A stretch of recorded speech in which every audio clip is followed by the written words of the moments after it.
And next up, we have about 3 minutes to present. And I need those 3 minutes because I met Cedric back when we could go to in-person conferences. You remember that? I do. It was in Austin. Was it Austin? No, it was somewhere in Texas, right? Yeah, it was Austin. Yep. It was Austin. All right. So this conference, very small conference called what was it? Art into Science, right? The whole thing was to like make security and information security, move it from like an art, which is kind of what we do now, right, into a science. And I was there with Bryson Bort, the CEO of Scythe, and we were presenting. It was actually one of the first C2 Matrix presentations. We were actually debuting it.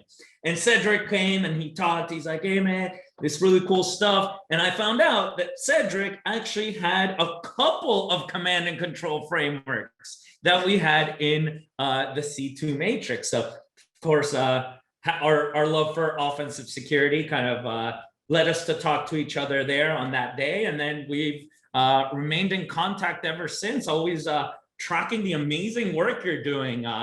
I think one of the recent ones, I didn't even tell you how amazing that vulnerability you found in Mac, right? Oh, thank you. Thank you. Yeah, that was fun. Yeah, that was amazing, actually. I read the whole Objective-C article on it, that they went, super deep on it, and amazing stuff. So I'm happy to have you here at our Purple Team Summit. You are the lead offensive security engineer at Twilio, and you have experience in a few other startup type areas, right? I think, was it Credit Karma that you were at? Where were you before? I was there briefly, and I was also at Box for a couple years. That's where we met, yeah. So definitely a lot of experience there, and you also have a few good talks recorded about how to build a red team, right? A lot of organizations don't have internal red teams, believe it or not, right? And you did a great talk on that as well. So just super excited to have you here, Cedric, and of course to do the intro. So with that, it's all yours. Awesome. Thanks, George and Sans, for having me. I'm Cedric Owens. I'm super, super excited to be here. A lot of amazing talks already. So thank you all for having me. I'll be talking about threat-focused Purple Team exercises, non-active directory edition. So the reason I put the non-active directory edition piece in the title is the past few years, I've been working in Bay Area, San Francisco Bay Area, or Silicon Valley tech companies. And those companies have very little Windows environments. It's mostly macOS and cloud infrastructure. So I thought it'd be interesting to sort of talk about how I've approached running Purple Team exercises in those environments. So a little bit of background information on myself. As George mentioned, I lead the offensive security team at Twilio. I have a varied background where I started off in blue team doing incident response and threat hunting. Then I pivoted over to vulnerability management and eventually made my way over to red team. And I've been on the red team side now for the past 4+ years. However, even as a red teamer, because of the background and sort of understanding the niche problem sets of different areas of security, I have a very big heart for blue team, and I still consider myself a blue teamer. I just sort of look at the problem set differently as a red teamer. So I really enjoy working closely with blue teams and other security teams as well. I have a personal interest in macOS. So when I have free time, and which usually boils down to late nights on the weekends where I'm like barely awake and trying to work on a side project, I usually do side projects around macOS post-exploitation, like writing tools to help automate unit testing, or writing C2 tools for it, or blog posts. So that's an interest area of mine. I also enjoy 80s and 90s nostalgia, just because it just takes me back to my childhood. So a couple of my favorite movies growing up here, The Last Dragon. It's funny because a lot of people don't even know about that movie. And yet my son, who's 8, knows about it. So when he goes out and tells people, I'm Bruce Leroy, they're like, who's that? Because I've introduced them to the movie, as well as a Golden Child. So I enjoy things that take me back to my childhood. I am on Twitter with handle @CedOwens, where occasionally I'll post like tools or blog content that I wrote from time to time. So today I plan to talk about I guess starting off talking about the approach that I use for Purple Team exercises. So again, focusing on Bay Area tech companies with very little Windows. Like they do have like an Active Directory environment, but it's not your traditional like enterprise-wide Windows Active Directory that you tend to see at Fortune 500 companies. So it's a little bit of a different angle on it. And so I plan to talk about how I've approached building Purple Teams, look at some outside-in attack paths and Blue Team considerations, internal attack paths and considerations, and sort of wrap it all together. So I do like to focus a lot on internal, but I do think there are some outside-in attack paths that are worth looking at in Purple Team exercises as well. So we'll look at those as examples. So the way that I've approached Purple Team exercises, and I've been blessed with the privilege of building red teams from the ground up at 2 different companies. So I'm in the second opportunity now. And as part of that, I've always made sure that we build some cadence for a Purple Team program, if you will. And usually the way I define Purple Team program is collaboration between red and blue. And it may even involve other teams too, maybe enterprise security or cloud security gets roped in, but essentially offense and defense working together. And I think it should be collaborative because we need to identify what areas to focus on and what the concern areas are for each Purple Team exercise. And red team does not have the answers to all that. So it's a good chance to essentially like ping blue and see what their areas of concern are and make sure that we get those addressed as best as possible by working together in a Purple Team exercise. It's also important to collaborate around the timeline, mainly because you want to make sure that both red and blue members that are going to participate can dedicate the time to it in order to make sure it's successful. Like you don't want to plan a Purple Team exercise when there's another big initiative that has blue's attention or has red's attention, and then we get to the exercise and nobody's really able to dedicate time to it. Like you really want to dedicate and focus your energy and resources on it. You also want to agree on what you're going to test and what those expected outcomes are going to look like, right? So you want to make sure that we're both on board with what we're going to do and what we plan to get out of it. Roles and responsibilities, like who's going to do what during the exercise. So these are just examples, but in general, I feel like it should be very collaborative in terms of planning your Purple Team exercises. So here's an example of a Purple Team exercise planning template that I've used. And so I've actually committed this to the Purple Team framework that George has up on GitHub. So if you want to look at it, you can pull it down there as well. But I'll quickly step through. And again, this is just a base level planning template that you can use if you're looking to get started with Purple Team exercises. You can totally change it, build on it. But I think it has a lot of the core things you need to get started. So for instance, I start off documenting the objectives. So what we're looking to do with this Purple Team exercise. Why are we having this exercise in the first place? Next area will be your background. So why are we focusing on this particular area that we've identified? That's why I believe it's important to work with blue, because for Purple Team exercises that I plan, I found that it's very helpful to get that why from blue team. In other words, let's say blue has a suspicion that their endpoint detection visibility is off. Like maybe they haven't seen enough alerts based on what they feel they should be seeing. So maybe they say, hey, let's do unit testing on our endpoints. That would go into the background section of why we're picking unit testing on endpoints for this exercise. Next area, your timeline. So around your preparation and execution on the prep side, how much time would I need as a red teamer to prepare payloads, prepare the infrastructure? What date or dates are you going to run the exercise on? I've run it in 2 different ways where maybe you can actually run it on one specific day for a block of a couple hours, or maybe an hour or whatever, spread over multiple days where you kind of spread it out. Just kind of depends on everyone's availability. Next section around your test cases. And this is important, as I mentioned earlier, to have that collaboration. So we're both on the same page with what we're going to test. This is an example for unit testing across your various endpoints. And you can see here, like you just want to track what the test is, what stage. And when I say attack stage, that could be your kill chain, cyber kill chain phase, what operating system you're going to do it on, whether it was prevented or detected by your solutions. And then another 2 key columns are your parent-child relationships and command line arguments. And that's beneficial not just for blue team, but I've even shared amongst red teamers, like, we should know the things that we're doing in the environment and what artifacts we're leaving. And if we can't identify like what artifacts we're leaving behind, how can we help, right, uplift blue with detections? So here you want to have kind of gather those items. The next section, you want to identify what systems you're going to use for the testing. That's important so that you know that the testing is going to happen on these subset of systems. You want to ensure you have the representation across your environment in terms of OSs, and then also that each system has the security stack on it so we can actually gauge what those detections are or visibility is. Also, people involved, so who's going to do what? So red team, for instance, may run the tests, and then maybe dedicated people from blue team to hunt and look for detections, and maybe another person to help with note taking and scheduling the next meeting. So you just want to make sure you have all that stuff identified as best as possible here.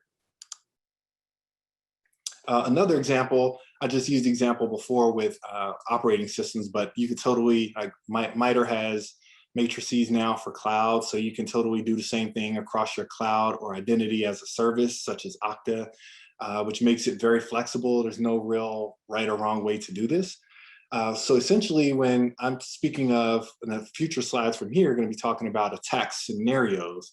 So it's a little bit different from in my mind, how I break out unit testing, where you're testing like on endpoints or for the most part. A scenario testing is sort of looking at what attack paths might exist in your environment and then breaking those up into pieces.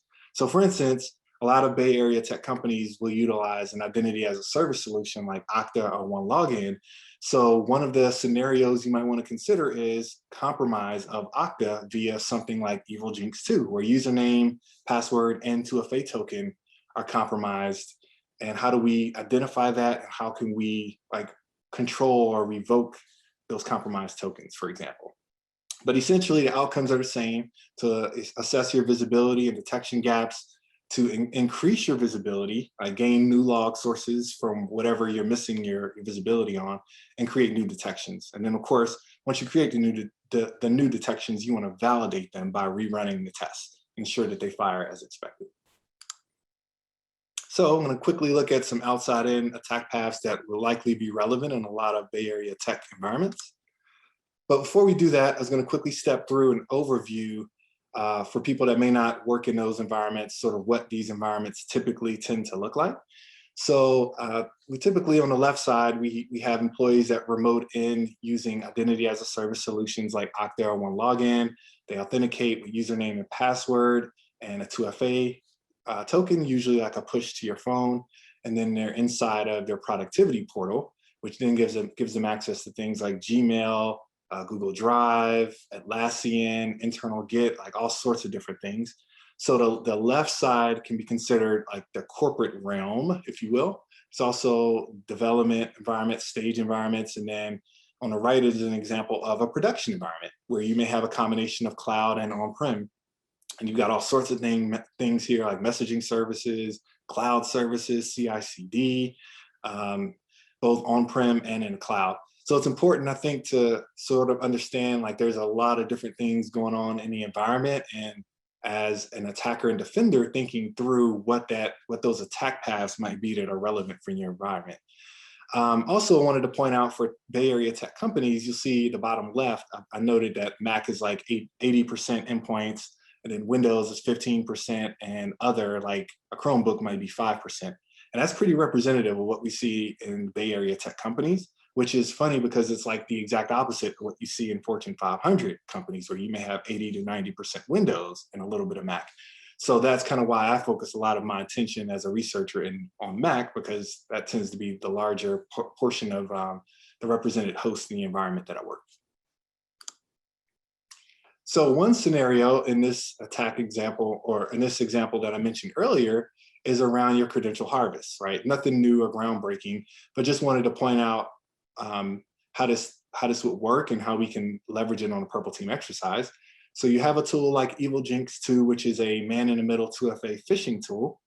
Essentially, it clones your login portal, and as you log into the Evil Jinx 2 fake site, it actually proxies your login to the real site. So it captures your username, password, and your 2FA token, and it then captures the token for that identity as a service portal. So like it'll grab the Okta token, and then the attacker just imports that Okta token, and they're now inside of the person's productivity portal. So they have access to things like their email, file access like Google Drive or Dropbox, even things like Slack you have access to. So imagine just right there in this short attack path, kind of what access the attacker would already have, like between secrets and credentials that are shared in those places. And what's interesting about this is you can even achieve your mission objectives depending on what you're going after without ever even landing a shell on an endpoint, just by going this route and targeting identity as a service. So I think it's important to look at this from an attacker and defender's perspective and see how we can leverage this from a blue team perspective. So one thing to think about is like, does blue team have the ability to identify compromised Okta tokens? Can we even see that? And if you can, do you have processes in place to revoke those tokens? So in this example, if a token for your identity as a service solution gets compromised, a password reset should still be done. However, that won't stop the token. Like the token will outlive the changed password. So in that case, you'll need to do both, like reset the password as well as change the compromised token or revoke it. So that's something to think about, like what does that visibility and those procedures look like? Also thinking about the sensitive apps that are inside of those portals. Can a person just click the tile and get into the sensitive application? Is there separate 2FA, separate credentials? So those are things you can think about as you're sort of proactively thinking about this scenario in your environment, how to posture for it. Also things like Okta, for example, has the ability to support device trust. A lot of organizations don't use it, but device trust basically enforces laptops that are basically your Okta authentication. You have to authenticate both at the device level and with your AD credentials. So that would make this attack path a bit harder. So these are things you can think about around this scenario, and you can even play out this scenario in a purple team environment, controlled environment, where like I could even compromise my own account and just work with blue and look at kind of where the gaps are there. Another example, like your typical payload-based phishing, but again, because these environments are heavy Mac, has a bit of a Mac twist to it. So the Mac payload in this case would be things like a Microsoft Office macro-enabled document or a malicious app.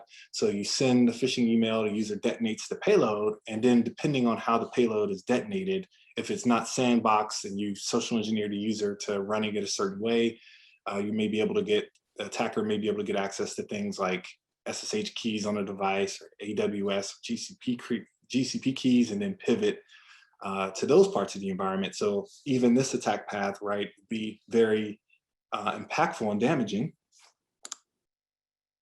And so some considerations here is thinking about, since we're talking about host compromise, like what do our parent-child or even command line argument detections look like here? So things like Office products spawning shells, that should never happen in any valid context. So that should be a really high fidelity detection as well as prevention. Or Office spawning curl to download files, or OSA script, which is an engine on Mac that basically makes running automated tasks very easy, such as prompting, displaying a dialogue, and trying to social engineer the user to entering their credentials, for example.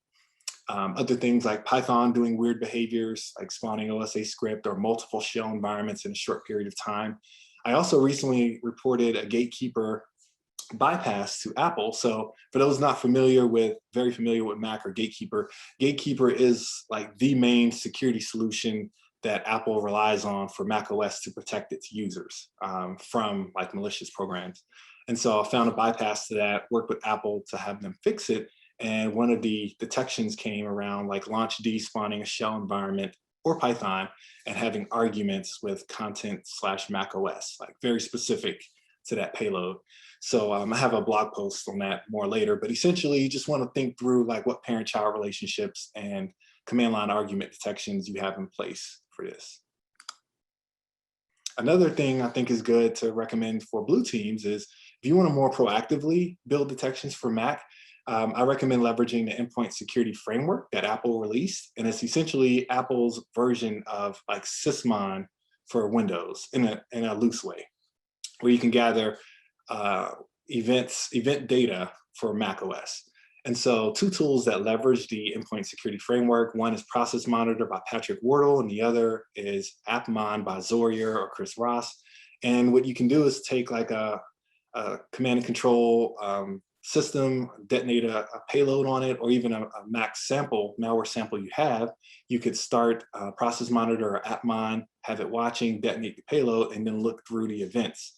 And the nice thing with Process Monitor, it also has a switch where you can ignore normal Apple events. So it makes it a lot easier to see what specific activity this payload generated on the system, and really helps with building high fidelity detections for macOS. Of course, any company today is going to have a public footprint, and you can assume that it's going to be probed constantly.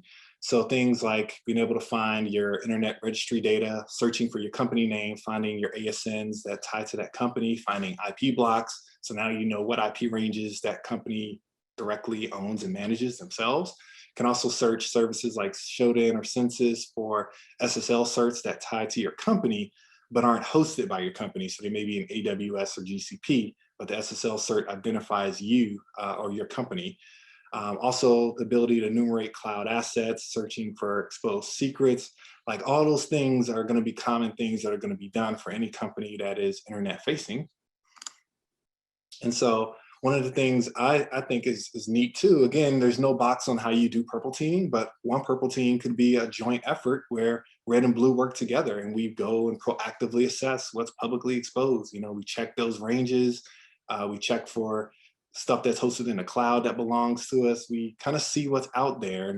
And then that also gives you the chance to proactively think through what the processes, run books, workflows, et cetera, that are in place. Like say you find something that's misconfigured that shouldn't be out there. What do you do? What team do you talk to? How do you get it fixed? Like it's a good chance to proactively work through all of those things.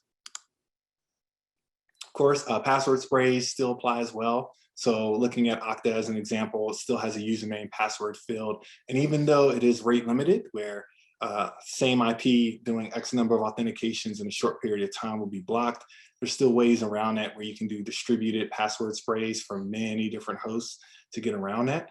And so that's a technique that's still used, and common passwords like what's listed here are going to be tried. And even there may be the temptation to say, well, we have 2FA, like I get a push on my phone when I log into Okta or OneLogin. So will password sprays really even be effective? And the answer is they still could be. Because take, for instance, let's say I do a password spray, I find a set of credentials that work, I go to log into the portal, and it so happens that I log in right around the time that the person that I'm targeting actually logged in. And it's possible that they could, see that push on their phone and go, huh, kind of weird, I got a duplicate push, and just accept it, right? Or you target a person that's not really paying attention and they just accept anyway. So even with 2FA, password sprays can still be effective.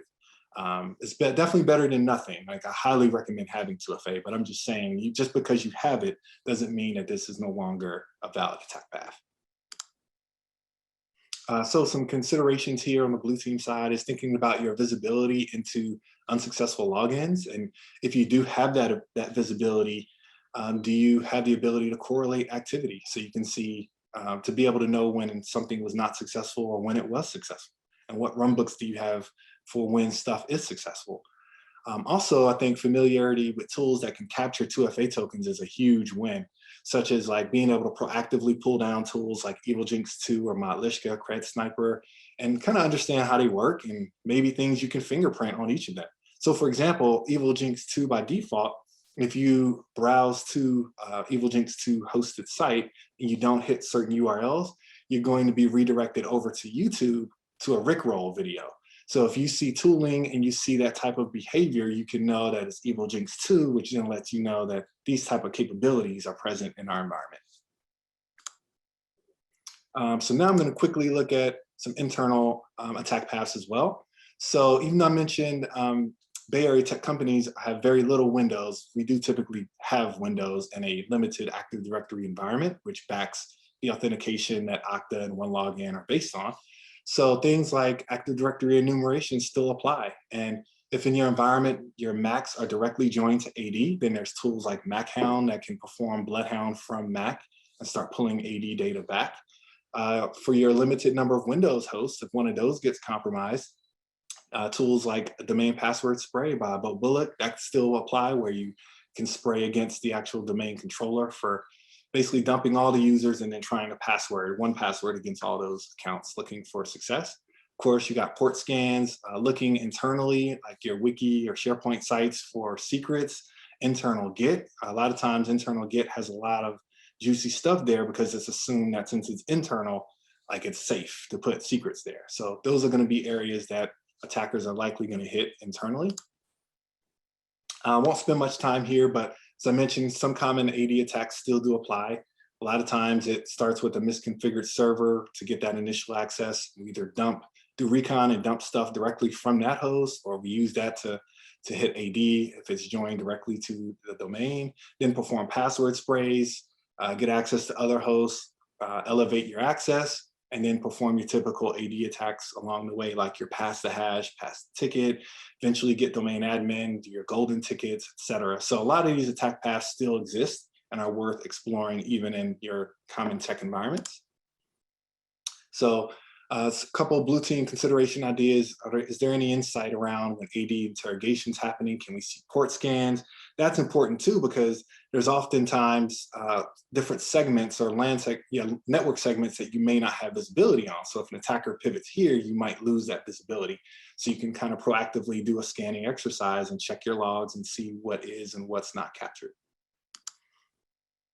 Next one of my favorites, the CI/CD pipeline. I love targeting CI/CD pipeline just because these hosts are powerful and they oftentimes can hit different environments. So they might be able to hit corporate dev and production, and these hosts have a lot of secrets on them. So if you compromise one of these hosts, typically you'll be able to get access to a lot of other things in the environment.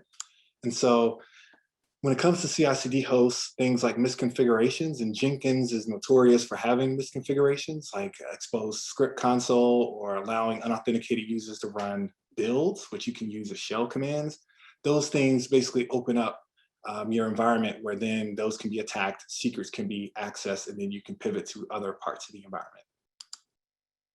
So one of the things I recommend here is just proactively checking your build and your deploy hosts like Jenkins or Circle CI, looking for old versions that are vulnerable to the RCE, as well as common misconfigurations like the script console.